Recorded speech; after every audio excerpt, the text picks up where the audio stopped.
Well, I reached out to some of your fans, if you wouldn't mind answering a few fan questions from them that we put together. I would not mind. So question number one, what has the experience filming Outer Banks versus watching been like?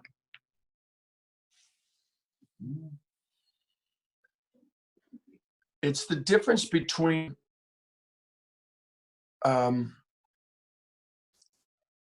let's use farming as a metaphor. It's the difference between waking up every morning and going and plowing and sowing and watering and doing all the hot work in the sun. Not that it wasn't fun. It was a ton of fun. All those people I act with were fun. But that's the business of doing it. And then later, this is the feast. This is when all the crops have come up. All you can do is, and like crops, you can only pray. Pray for good rain and good sun, and pray that there's a bumper crop. And this is as bumper crop I can imagine. We're beyond grateful to see it grow up like this. This we get to take the ride. Now, having said that, that sounds those two things are too split for an honest answer, because we were taking the ride while we were working. We were on these gorgeous boats. We were hanging out with these awesome people. We were getting to do these cool stunts. So yes, it was work, but as you look at all the videos that the cast are putting up, you can see there are a whole lot of hijinks and craziness going on. So that was enjoyable in a different way. And that was when the world was wide open and we were allowed to be out there shooting it. To consider that now we're all sort of locked down in this quarantine, that's a little window to that sort of adventure. And we get to, you got to remember, I didn't see them all. I didn't see any of them until it dropped. So I got to take the ride like everybody else, because I was only in the scenes that Ward was in. So to get to see the show, I was able to see most of it just like everybody else. And it was very cool starting to watch it and going, I kind of love this. I kind of want to watch more tonight. Hopefully other people are feeling that. For sure. So what, have you written any songs? You used to write songs about Deacon. Has Ward inspired any music yet? No, Ward has not inspired a single song. I've been writing, but I have not written any songs from Ward's position. Maybe that's a good idea. Maybe I should try to get in that Ward mentality. That would be an interesting song. I'll try to figure out what that'll be. In the meanwhile, though, I have been writing. I generally write before I write a song. I get a whole bunch of ideas. To me, writing, especially when you're co-writing with somebody, is almost like quilting. Like, you bring all these patches. You don't just show up and make the quilt. You've been collecting these patches, and by a patch I mean a line of a verse, or not even a verse, a title, a line in the song, a few lyrics that might go in it, and then also on my memo on my phone, countless little bits and bobs of, how about this tune, how about this note, how about this chord progression. So what I do is then, after a while, after having all that, I consider that writing. And then when it's time to sit down and write the song, I go back through that and get some ideas. I recently just wrote something with my friends from Low Cash and Danny Myrick, and I wrote something that, man, it was one of those songs. It was thrilling, because the second we were done, we were very busy writing it, working on it, plowing, hoeing, all that. And almost as soon as we were done, we were like, that's kind of great. That's kind of amazing. We love that. And I've been playing it left and right. I'm going to leave it to them to introduce it, or to see what they're going to do with it. We'll talk about it later, but it's great. If you had a boat, what would you name it? The song? Oh, if I had a boat. A boat, yes. If I had a boat, what would I name my boat? First of all, I've learned a long time ago that the trick is not to own a boat, but to be excellent friends with somebody that owns a boat. So maybe I would call it my neighbor's boat, my friend's boat. I don't know what I would call my boat, but I want to ride my friend's boat every day of the week. Okay. Well, my mother would like to know what you did before Deacon. What did I do? Yes. Did you have a? Well, I was an actor for a long time, but even before that, I was a singer-songwriter, musician. So tell her to go to IMDb. She can look down. She will not believe the shows that I was on before I started out, like 22-year career, before I even got on Nashville. Some of your mom might know, like little show, the first show I was ever on was Cheers. I guess started on Cheers, and Star Trek Generation, and Star Trek Next Generation, Star Trek Voyager, Murphy Brown, Lois and Clark, Gag. I mean, on and on and on. All those shows are where I tried to learn my craft and learn what I was doing right and what I was doing wrong. And then slowly but surely I kept doing that till probably sort of changed for the even better when I got on The Office. And that opened up some other doors for me, including being on Big Love on HBO.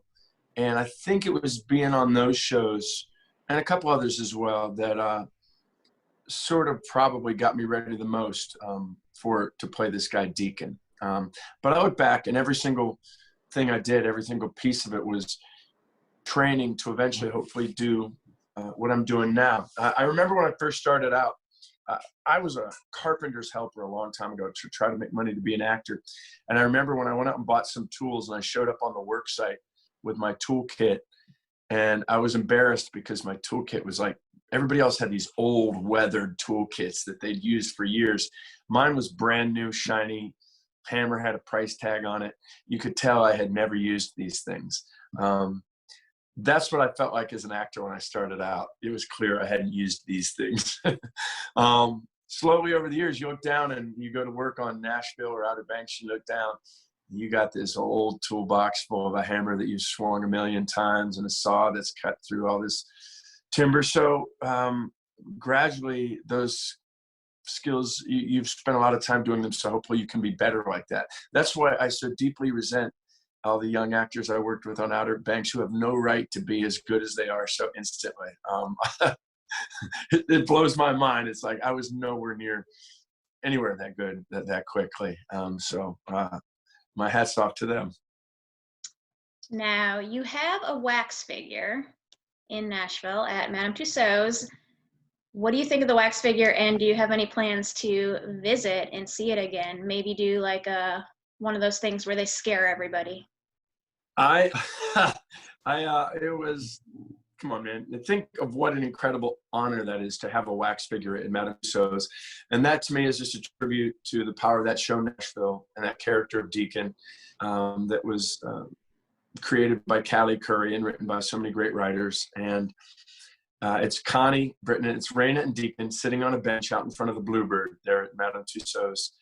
And I visited once with my family. I brought my family, and I got to see it then. And I was kind of blown away. Every year he looks a little bit better than I do. And I haven't scared anybody beside it yet. I better do it quick before they're going to go, why does Deacon look so old? So I'll make sure I get over there and scare somebody well. But it's a complete honor. And I think they did an incredible job. Awesome. Well, one more question for you just in general. Throughout this time, what has been keeping you positive? I think for me, it's the things that always keep me positive is my faith, my family, my friends. I like to have the things that matter most in mind. And that's one of the small blessings of all this is that it forces you to keep those things in mind because we've had to let go of so many other things. It's really clear quickly that the things that matter, I'm fortunate I have them, so I can't complain. So I try to keep that kind of perspective about it. Also, as we were talking about earlier, doing these live streams and getting to do them for these causes that need it, so it provides a little bit of meaning to each week. There's something that I'm doing that's constructive and meaningful and hopefully helping other people. Also, I'm very grateful that we have even what you and I are able to do right now. Imagine this quarantine without all this technology that allows us to connect. It's social distancing, but not really. It's physical distancing. Socially, I think in some ways we're all more connected than ever. My family, extended family, has been FaceTiming aunts and uncles and cousins and sort of bonding in that way. And hopefully we remember that you know, these, not only that, but that we get to play music on our phones and you know, text and call and tweet. This has been a great connection like this. And I hope we remember when we're allowed back out into the world, what's important and what's not. It's going to be, even the little things are going to be amazing. That's going to be the cool thing about it, is the little things we took for granted are going to be huge. So that's good. Oh, I can't wait. Right? Do you have a message for those watching? Like, I guess a message of hope or? Well, first of all, I don't know who's watching, so I can't know anybody's situation. We're all in our different situation. As many people as there are, that's how many feelings as there are. So I don't have any quick words that can take somebody who's really going through hard times and make it any better for them. I wish I had that magic wand. All I can say is that there are people that care about you, and if you need help, please reach out to somebody, whether it's financial, emotional, spiritual, whatever it is. We've never felt more alone, but that's kind of a mirage. You're not really alone. There are people waiting that can help you in a million ways. So start off with friends or people you want to call, or family, and make that phone call. And use your music and use all the things that you know lifts your heart, and get through this. And one other thing is, look at yourself right now. We've been doing this over 40 days. I don't know we've all lost track. If I had told you a year or two ago that you could do this, that you could go this long inside your house without going and having all these things you took for granted, you might not have thought you were strong enough to. You might have said, no, I couldn't do that. Well, guess what? You could. You're here. You did it. So hopefully it won't be too much longer, but just understand all that you have done and all that you made it through. Maybe that'll give you a little strength to make it through the rest.